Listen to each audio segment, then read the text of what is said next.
আসসালামু আলাইকুম আমার প্রিয় ভাই বোনেরা। আজ আমি তোমাদের শোনাবো একটি দোয়া কবুলের গল্প।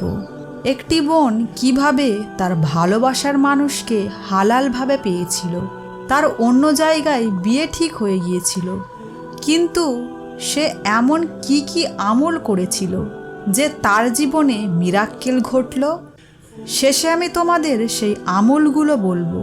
তোমরা এই আমলগুলো করে নিজেদের জীবনেও মিরাক্কেল ঘটাতে পারো এবং অসম্ভব দোয়াকেও সম্ভব করতে পারো ইনশাআল্লাহ। সাদিয়া ছিল খুবই সাধারণ ঘরের মেয়ে, দিনী, লাজুক, চুপচাপ।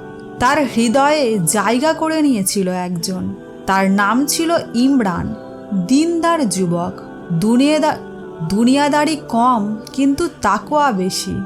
কিন্তু সাদিয়ার পরিবারের স্বপ্ন ছিল বড় ঘরের ছেলেকে সাদিয়ার সাথে বিয়ে দেওয়া, কারণ মেয়ের ভবিষ্যৎ তারা নিরাপদ করতে চায়।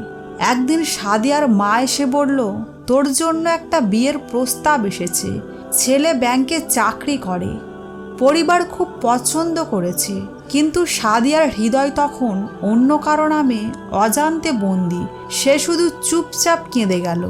বাবা মা কিছুই জানে না যে সাদিয়া অনেক দিন যাবৎ তাহাজ্জুদে শুধু একটিই দোয়া করে যাচ্ছে, ইয়া আল্লাহ, যদি সে আমার হালাল হয় তবে আপনি ব্যবস্থা করুন, আর যদি না হয় তাহলে আমার অন্তর থেকে তাকে মুছে দিন।